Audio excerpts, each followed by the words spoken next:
Euzu billahi mineşşeytanirracim. Bismillahirrahmanirrahim. Elhamdülillahi rabbil alamin. Essalatu vesselamu ala Resulillahil emin ve alihi't-tayyibin-et-tahirinel ma'sumin. Ve la'natullahi ala a'daihim ecmaîn minel âne ila kıyâmi yevmiddin. Amma ba'd fekâlallâhu'l hakim.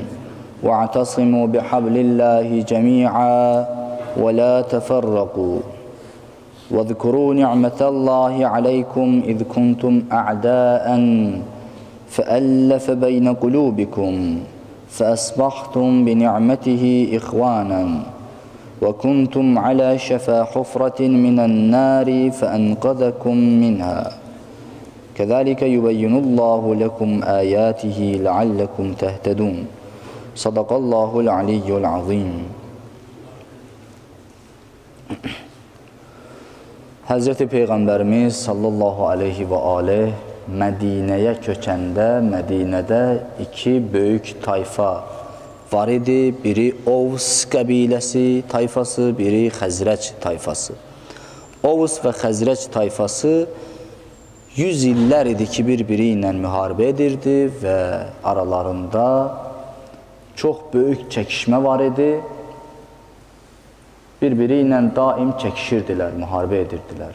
Bunların mənəvi bir liderə, bunlar arasında mehribanlığı, birliyi bərqərar eləyən bir nəfərə ehtiyac var idi. Ona görə Həzrəti Peyğəmbər Mədinəyə köçəndə bunlar çox sevindilər. Elə özləri də başa düşürdülər ki, bizim bu davadalaşımız ancaq bir nəfərin gəlib bizim aramızda islahat etməsindən asılıdır. Vəssalam.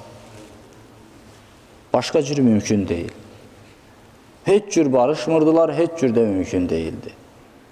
Yəni, bunu maddiyyatla, pul xərcləməklə əmələ gətirmək olmazdı. Ancaq mənəvi bir lider, mənəvi bir güc olmalıdır. Ona görə Resul-i Əkrəm sallallahu aleyhi və aleyh Mədinəyə köçən kimi bu iki böyük qəbilə ləbbeyk dedilər və qəbul etdilər və Həzrəti Peyğəmbərin ətrafında birləşdilər. İslamın bərəkətindən, Allahın neməti sayəsində bu iki böyük qəbilə bir-biri ilə mehriban oldu. Həmişə bir-biri ilə müharibə edən bu iki qəbilə vaxt gəldi, çatdı, Ühud müharibəsində şəhid olanlar var idi. Yaralılara su daşıyan müsəlman özü nəql edir ki, mən 7 nəfər, 8 nəfər yaralı isti qumlar üstündə uzanmışdı. Getdim, istədim onlara su verim. Su verəndə birincisi dedi ki, mənim qardaşım daha da susuz olar. O da yaralıdır, uzanıb. Get, ona suyu ver. Getdim onun yanına. O dedi ki, yox. O birisini göstərdi. Bu cür 7-8 nəfər arasında suyu gəzdirdim. Gördüm, heç kəs içmədi. Axırda yenə gəldim birincisinin yanına. Gördüm ki, o şəhid olub. Və beləliklə, onlar hamısı şəhid oldular su içmədən. Bunların bir qrupu Xəzrəc qəbiləsindən idi. Bir neçə nəfəri Xəzrəc qəbiləsindən idi. Neçə nəfəri də Ovs qəbiləsindən idi. Hansı ki, İslamdan əvvəl, Peyğəmbərdən əvvəl 100 illərlə bir-biri ilə müharibə ediblər. Aralarında qan davası var. Bir-birlərinə kin, küdurət, ədavət, həsəd. Amma görün, baxın, İslamın sayəsində, Peyğəmbərin sayəsində necə birləşdilər və qardaş oldular. Ölüm anında da öz xeyirlərini istəyirdilər, bir-birinin xeyirlərini istəyirdilər.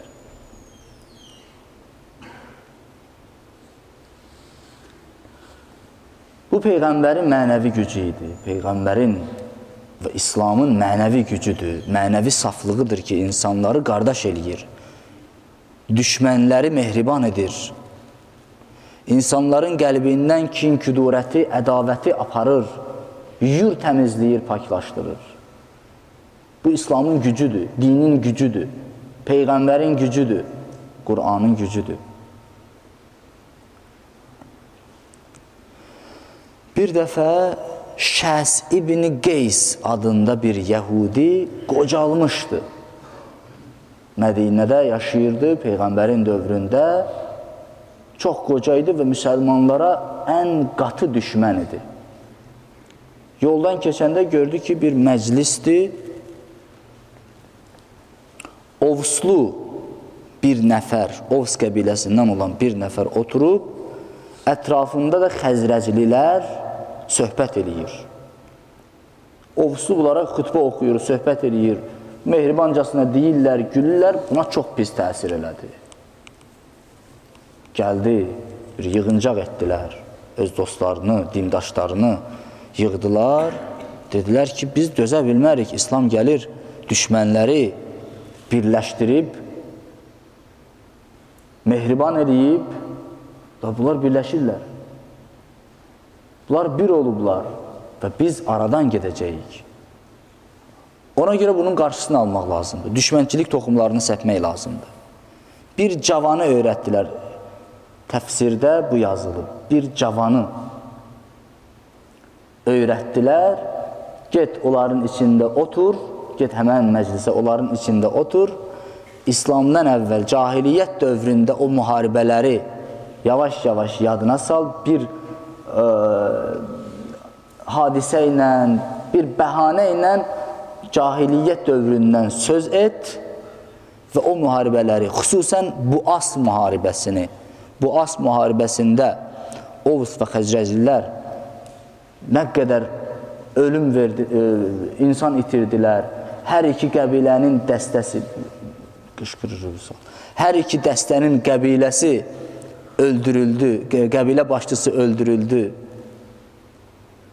və həmişə və həm Ovs və həm Xəzrəc qəbiləsi bu Buas müharibəsini xatırlayırdı və öz kinlərini, küdurətlərini bildirirdilər. İndi bu cavanı öyrətdilər ki, get Buas müharibəsindən danış. Ovslular Xəzrəclilərə qalib gəldilər. Həmən adamlar deyilsinizmi? Vaxtı ilə belə idiniz, belə idiniz. Yavaş-yavaş iki nəfər durdu, başladı. Biri Ovs, biri Xəzrəc, başladı davadalaş eləməyə. O söz atdı buna, bu söz atdı buna və iş o yerə çatdı. Bütün hər bir qəbilə öz cavanlarını, öz qəbilə üzvlərini çağırdı və beləliklə az qalmışdı ki, qılınc müharibəsi olsun, xəbər Peyğəmbərə çatdı. Peyğəmbər bir qrup səhabə ilə, mühacirlə gəldi oraya, dedi, nə olub hələ mən sizin aranızdayam? Mənim gözüm görə-görə siz dalaşırsınız. Cahiliyyət dönəminə qayıtmışsınız. Allahın sizə olan rəhmətini unutdunuz, sizə olan neymətini unutdunuz. Allahın neyməti sayəsində siz qardaş oldunuz. Qəlbləriniz paklaşdı, saflaşdı. Nə oldu yenə bir-birinizi didirsiniz? Həmən bu hadisədən sonra xütbəmin əvvəlində oxuduğum ayə nazil oldu. Ali İmran surəsinin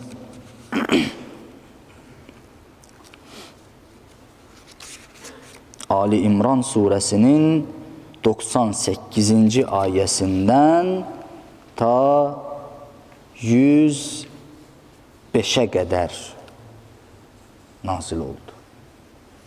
Ayə bu cür başlayır. Qul ya əhləl kitab. Ey kitab əhli, Yəhudilərə müraciətdir. Burada xüsusən Yəhudilər nəzərdə tutulur. De, ey kitab əhli, nə üçün Allahın ayələrinə kafir olursunuz? Hansı ki siz bilirsiniz, şahidsiniz. Bilirsiniz ki İslam haqdır, Peyğəmbər haqdır.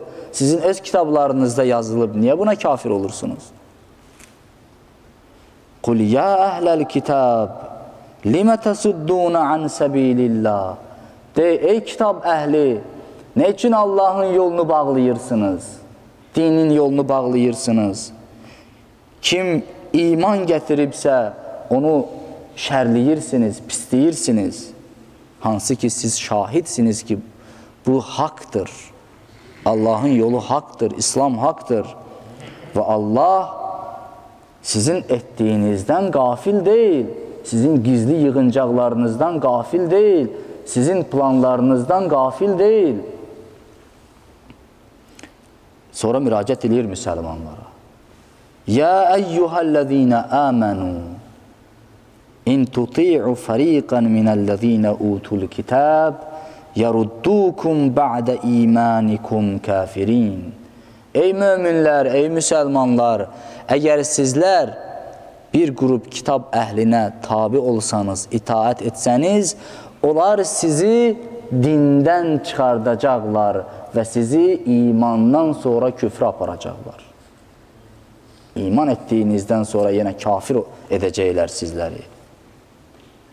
Necə siz kafir olursunuz, hansı ki Allahın ayələri sizə tilavət olunur? Peyğəmbər də sizin aranızdadır. Peyğəmbər aranızda ola-ola bu cür kafir olursunuz. Bu cür cahiliyyət dönəminə qayıdırsınız. Kim Allahdan yapışsa, düzgün yola yönəlmişdir. Ey möminlər, Allahdan layiqli şəkildə itaat edin və layiqli şəkildə qorxun, təqvalı olun.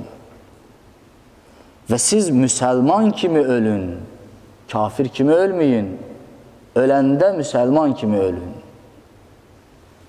Yəni, elə iş görməyin ki, sizi İslamdan çıxartsın və o cürdə dünyanı dəyişəsiniz.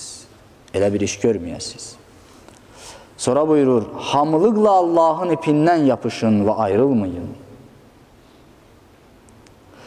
Allahın sizə nemətini xatırlayın. Bir zamanlar siz bir-birinizlə düşmən idiniz. Allah sizin qəlblərinizi mehriban etdi, yaxınlaşdırdı. Allahın neməti sayəsində qardaş oldunuz. Siz ateş çuxurunun lap qırağında idiniz ki, Allah sizə nicat verdi. Beləliklə Allah ayələrini sizlər üçün açıqlayır ki, bəlkə hidayət oldunuz. Gördüyünüz kimi Allah Teala öz nemətindən danışır. Və ən böyük nemət birlik nemətidir, vəhdət nemətidir ki, ondan danışır.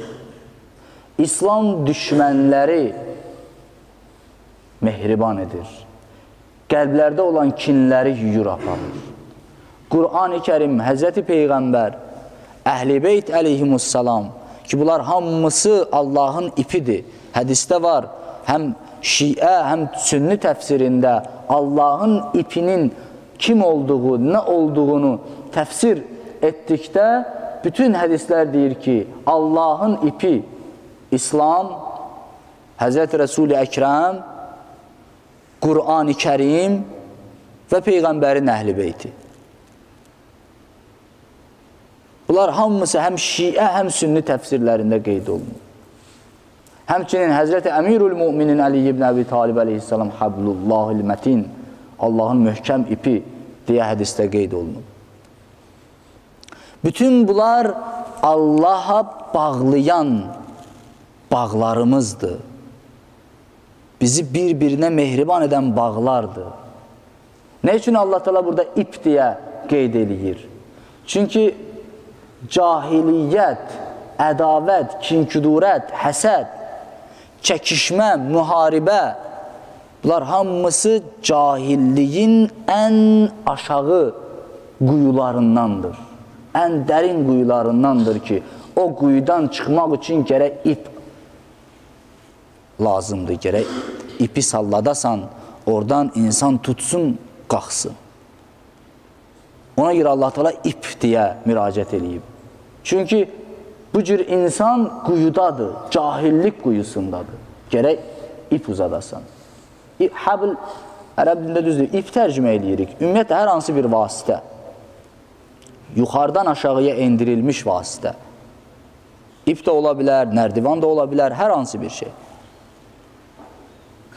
Buyurur, o ipdən yapışın və cahiliyyət quyusundan çıxın. İndi müsəlmanların ən çox ehtiyacı olan məsələ vəhdət məsələsidir. Vəhdət məsələsi artıq müsəlmanlar hər bir şeyi qırağa qoymalıdır. Bütün ixtilafları qırağa qoymalıdır. Hər bir şeyi qırağa qoymağın vaxtı gəlib çatıb. Çünki mövzu İslamın aradan getməsidir. Bir məzhəbin deyil, hansısa bir təriqətin deyil. İslamın adı gedir. İslamın aradan getməsi mövzu, söhbətin mövzusudur. İndi bütün düşmənləri yığışıblar ki, İslamı aradan aparsınlar. Hansı yolla aparmaq lazımdır? Nədən istifadə etmək lazımdır? Hərbi əməliyyatlar, yəni onlar tərəfindən, düşmən tərəfindən hərbi əməliyyatlar olunsun, bu nəticə verməyib tarix boyu. Eləyiblər, səlib yürüşlərindən tutmuş digərlə müasir hərbi əməliyyatlara qədər. Bu nəticə vermədi. Nə etmək lazımdır? Ancaq və ancaq bunlar arasında çəkişmə, müharibə, qoy bir-birlərini öldürsünlər. O, əlbir olub bir ayı bir şiir ilə ovladılar dovşanı tədbir ilə. Həmən bu məsələ. Qoy didişsinlər, çəkişsinlər, bir-birlərini öldürsünlər, bir-birlərini kafir hesab eləsinlər. Əvvəlki cahiliyyət dövründə olduğu kimi, o necə Ovs və Xəzrəc qəbiləsi o cür cahiliyyət dönəmində yaşananları, tarixdə yaşananları xatırlayınca o düşmənçilik toxumları yavaş-yavaş oyanırdı, cücərirdi. Çünki orada var axı, toxumlar orada var. O necə qışda yer kürəsi ölür, Allah Teala yeri öldürür, o toxumlar orada var. Münbit şərait olan kimi toxumlar başlayır cücərməyə. Bitkilər, yazda necə ağaclar, bitkilər hamısı göyərir. Və toxumlar var. Özümüzü aldıdan deyilik. Müsəlmanlar şiə və sünnidən ibarətdir. Yəni bu faktdır. Deyək ki, yox, nə şiəyik, nə sünni, bu düzgün söz deyil. Bu özümüzü aldatmış oluruq. Həm şiəyik, həm də sünniyik. Başqa çarə yoxdur. Və aramızda müəyyən qədər ixtilaflar da var. Köklü, dərin ixtilaflar da var. Prinsipial ixtilaflar da var. O da aydın məsələdir. Yaxşı, indi biz o məsələləri əgər qabartsaq, onların cücərməsi üçün şərait yaratsaq, nə olacaq? Nəyə nail olacaq? Hal-hazırda yenə deyirəm, indiki zəmanədə hansı ki İslam düşmənləri, dinin düşmənləri, Peyğəmbərin düşmənləri əl-ələ verib, hər tərəfdən İslama hücum çəkiblər, vəhşi canavarlar kimi İslamın əleyhinə iş görürlər. Xüsusən öz daxilimizdə də məlum firqələr, radikal firqələr, təkfirçi firqələr, qruplar ola-ola ki, ən təhlükəsi odur. Düşmən indiyə qədər o cür zərbə vura bilməmişdi İslama. Bunlar İslamın o müqəddəs çöhrəsini qaraladılar. İslamı qaba, kobud bir din kimi dünyaya təqdim etdilər. Baş kəsən, qan tökən bir din kimi dünyaya təqdim etdilər. Düşmən bundan da daha çox müvəffəqiyyət qazana bilərdi. Düşməni bundan da çox razı salmaq olardı mı? Yox. Düşmən elə bunu istəyir. Düşmən nə istəyir? Düşmən istəyir ki, İslam dünyada yayılmasın. Düşmən istəyir ki, öz ətrafına baxır, ildə neçə min vətəndaşı əgər İslamı qəbul eləyirsə, ən çox oxunan, statistikaya görə ən çox oxunan kitab Quran-ı Kərimin tərcüməsidirsə, o nə etməlidir? Gedib öz vətəndaşını öldürən deyil ki, onu eləyə də bilməz. Bircə yol qalır, o da İslamı vəhşi bir din kimi tanıtdırmaq. Onu da bacardı. Və kim bunu etdi? Kimin əli ilə etdi? Bizim öz əlimizlə. Bir qrupu yaratdılar, təkfirçi və radikal qrupları, onların öz əli ilə İslama ləkə yağdırdılar və İslamı bu cür tanıtdırdılar dünyaya. Biz şiə və sünniyik. Bu adlardan qorxmamalıyıq. Şiə və sünni 14 əsrdir çiyin-çiyinə yaşayır. 14 əsrdə əl-ələ verib yaşayırlar mehribancasına. Heç zaman da problem olmayıb. Və tarix boyu haçan problem olursa, onun kökünə vardıqda görürük ki, xarici əl var, düşmən əli var. Ya da siyasətin qurbanı olub. Siyasətin qurbanı olub. Mən dəfələrlə demişəm, Şeyx Mufidin, Şeyx Tusinin dövründə Bağdadda Şiə məhəllələri var idi, sünni məhəllələri var idi. Bilirsiniz ki, Bağdad sünni idi. Sonralar alimlərin səyi nəticəsində, təbliğat nəticəsində Əhl-i Beytin maarifi, Əhl-i Beytin elmi, təlimi əgər insanlara düzgün çatdırılsa, nə davaya ehtiyac var, nə şavaya. İnsanlar qəbul edir. Alimlərimiz bunu bacardılar. Davasız, şavasız Əhl-i Beytin maarifi insanlara çatdırıldı və insanlar da qəbul etdilər. Bir zamanlar Bağdad Şiə məhəllələri, Şiə məntəqələri var idi, sünni məntəqələri var idi. Şiələr ağ geyinirdilər, sünnilər qara geyinirdilər. Abbasilərin geyimi idi qara. Və sonralar da, yəni Abbasilərin bu geyimi sonralar da Monqolların dövründə, Səlcuqların dövründə və s. davam eləyirdi. Şiələr ağ geyinirdilər. Bir qrup quldur gəlirdilər, ağ paltarı geyinib, girirdilər, axşam, gecələr sünni evlərini qarət eləyirdilər, quldur deyib, səhrada yaşayırlar, quldurluqla məşğuldurlar, yol kəsənlər. Ağ paltar geyinib, girirdilər sünni evlərini, axşam qarət eləyirdilər, oğruyurdular, sünnilər deyir ki, ağ paltar geyinib şiədir bu, belə düşünürdülər. Sonraki gecələrdə qara paltarı geyinib, girirdilər şiə məntəqələrinə, şiə evlərini qarət eləyirdilər. Şiələr də baxır, görürlər ki, bu qara paltarda sünnüdülər bunlar. Və səhərsi gün nə olurdu? Səhərsi gün böyük bir dava olurdu, böyük bir çəkişmə olurdu. Şeyx Tusi, Şeyx Mufid gözəl, ağıllı tədbirlərlə bunu aşkara çıxartdılar və dedilər ki, onlar nə şiədir, nə sünni, onlar quldurlardır. Bir dəfə qara paltar geyinib şiələrə hücum eləyir, bir dəfə ağ paltar geyinib sünnilərə hücum eləyir. Və xarici qüvvələr indi daha çox təsirlidir.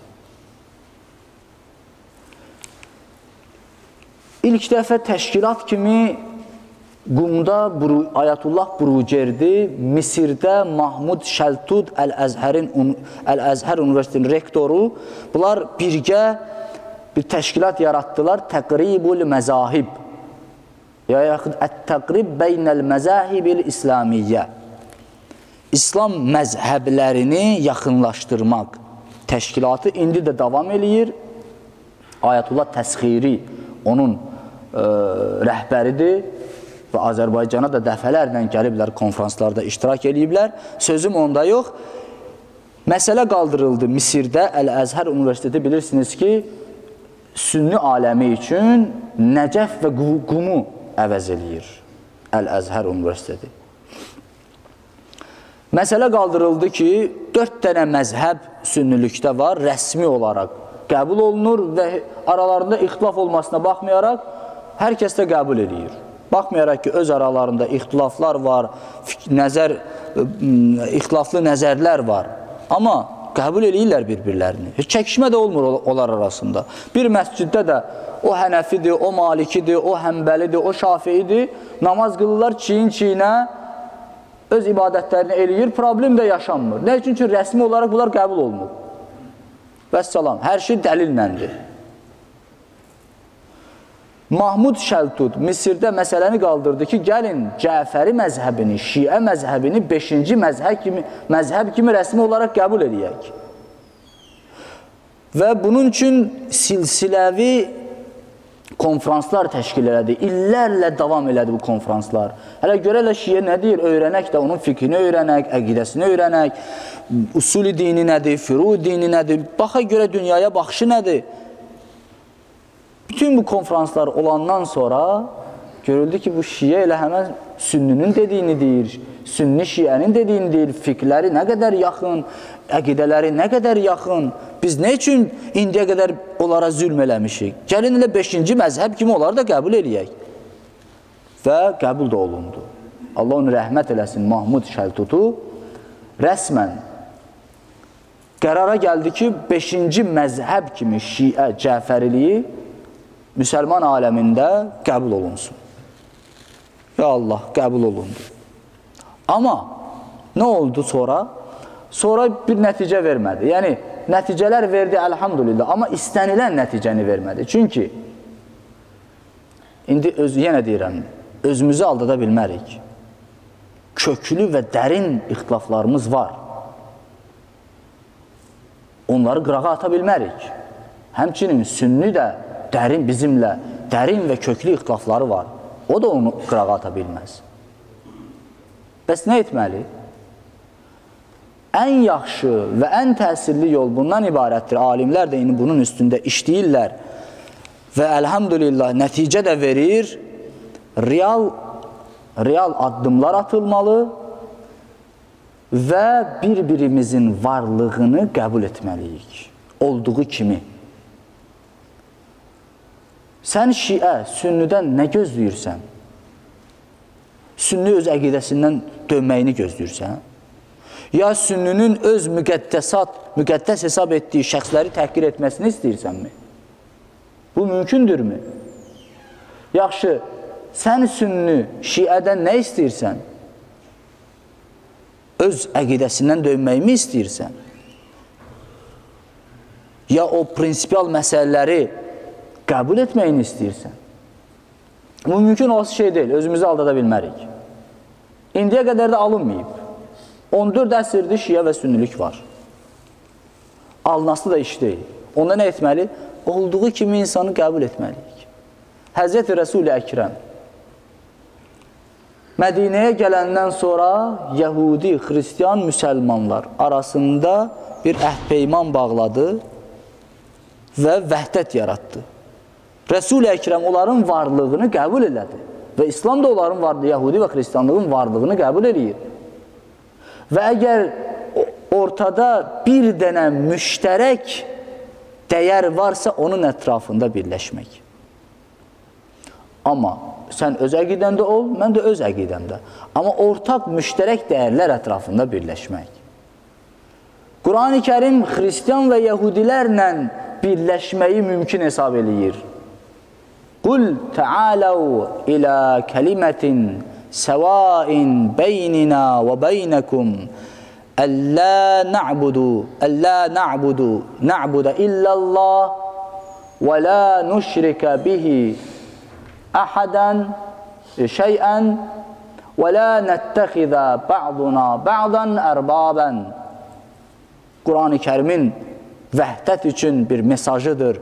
Buyurur ki, ey əhli kitab, ey kitab əhli, xristiyanlar, yəhudilər, bizimlə sizin aranızda bir kəlmə, bərabər olan bir kəlmə, eyni olan bir kəlməyə gələk, onun ətrafında birləşək. O da budur ki, Allahdan başqasına ibadət etməyək, heç bir şeyi ona şərik qoşmayaq və bir-birimizi Rəbb qəbul etməyək. Bircə dəyər ətrafında birləşməyi Quran-ı Kərim mümkün hesab eləyirsə, onlarla müştərək, bəlkə yüzlərlə müştərək dəyərimiz ola-ola. Nəyə görə biz birləşməməliyik? Nəyə görə çəkişməliyik? Sən, mən də mən. Sən sünni, mən də şiə. Yenə deyirəm, bu adlar bizə doğma və özümüzki olmalıdır. Ayətullah Sistani ağanın dediyi kimi, əhl-i sünnə nəinki bizim qardaşımız, bizim özümüzdür, canımızdır. Biz bir-birimizlə yaşayırıq. Həmişə də belə olub. Bir atanın iki oğluyuq. Bir başın iki gözləriyik. Bir bədənin iki əli, iki ayağıyıq. Bütün bu ortaq dəyərlər ola-ola nə üçün birləşməməliyik? Bu bir cəhətdən. İkinci cəhətdən bundan ibarətdir ki, dedik ki, bir-birimizi olduğumuz kimi qəbul edək. Bəli. Necə xristiyanları, yəhudiliyi olduğu kimi qəbul edirik. Bizim etiqadımız var ki, onların haqqı var, öz dini ayinlərini icra etmək haqqı var. Quran bunu verib, Allah bunu verib onlara. La ikraha fid-din, dində məcburiyyət yoxdur. Bu İslamın şüarıdır. Yaxşı, bunu nə üçün aramızda biz tətbiq eləməyək, şiə və sünni arasında? Əlhamdülillah, indi alimlər müvəffəq də olublar. Vaxt var idi, əgər Kəbədə şiə əli açıq namaz qıla bilmirdisə, indi rahat şəkildə əli açıq namaz qılır. Yəni, buna nail olunur. Amma neyniyək ki, düşmən bizi bir-birimizə vurur. Həmişə düşmən çalışır. Və əlhamdülillah, indi ölkəmizdə də o radikal və təkfirçi qruplara mübarizə başlanıb və çoxdan olmalı idi. Mübarizənin yolu təkcə elə saqqalı qırxmaqdan ibarət deyil. Yaxşı qırxdın saqqalı, nəyə nail olarsan? O qədər cəmaatı həbs də eləyə bilməzsən. Mübarizənin əsas yolu maarifçilik olmalıdır. Kanallar açılmalı, dini kanallar.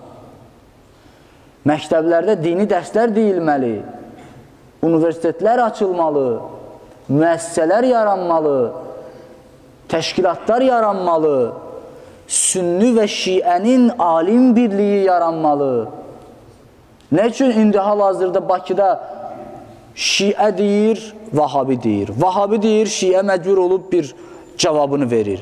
Bir dənə əhl-i sünnə yoxdur ki, vahabiyə cavab versin. Nəyə görə belə olmalıdır? Əhl-i sünnə də vahabiyə cavab verməlidir. Axı, əhl-i sünnə də vahabini sevmir. Bunlar hamısı birgə şəkildə çiyin-çiyinə mübarizə aparılmalıdır və mədəni şəkildə. Və təbii ki, cinayətkarlar aşkar olunmalı və cinayətkarlar öz layiqli cəzasını da tapmalıdır. O cinayətkarları, artıq onlar bəllidir. Azərbaycan övladlarını Suriyaya göndərib, təbliğat, min cür təbliğatla, pulla, hər bir vasitə ilə təkfirçiliyi aşılayıb, orada gedib baş kəsməyə, adam öldürməyə göndərmək qəbul olunmazdır. Və bunun icraçıları cəzalanmalıdır. Allah Taala'na and verək onun böyüklüyünə, onun izzətinə, bizləri Qur'an və Əhl-i Beytin nuru ilə nurani qərar versin. Allah Taala bizləri bir-birimizə mehriban və rauf qərar versin və konkret addım atmağı bizlərə nəsib eləsin inşallah. Bəzi ağılsız, həm şiə tərəfdən, həm sünni tərəfdən o ağılsız insanlar ki var, ixtilaf yaratmaqla, müxtəlif təbliğatlarla gedib oturub Amerikada, Los Angeles'da, Londonda Əhl-i sünnənin müqəddəsatını təhqir eləyir və yaxud sünnidir, şiənin müqəddəsatını təhqir eləyir, o qırmızı cizgiləri, qırmızı xətti tapdalayır. Allah Taala o cür fitnəkarları bizim aramızdan götürsün inşallah. Konkret, o günləri, elə dünən xəbərlərdə oxuyuram ki, İranda Ömər adına küçə verilib. Səqəz vilayətində əhali sünnidir. Və əhali özü istəyib ki, bəs bu küçənin adına Ömər küçəsi verilsin. Onlar da veriblər. İndi bizim bəzi o dırnaqarası ağıllılarımız güya etiraz edir ki, o necə ola bilər? Bəli, o sünnidir. O onun məntəqəsidir. O istəyirsə vermək lazımdır. Nəyə görə təhqir olunmalıdır? Veriblər və gözəl də addımdır. Sənə demir ki, get onu sev. Amma hörmət elə. Allah Teala inşallah bu cür gözü açıq, bu cür konkret addımlarla vəhdətə aparan alimlərimizi hifz eləsin inşallah. Allah Teala bizi bir-birimizə mehriban və İslam düşmənlərini məhv-nabud eləsin inşallah. Vəssalamu aleykum və rəhmətullahi və bərəkatuhu.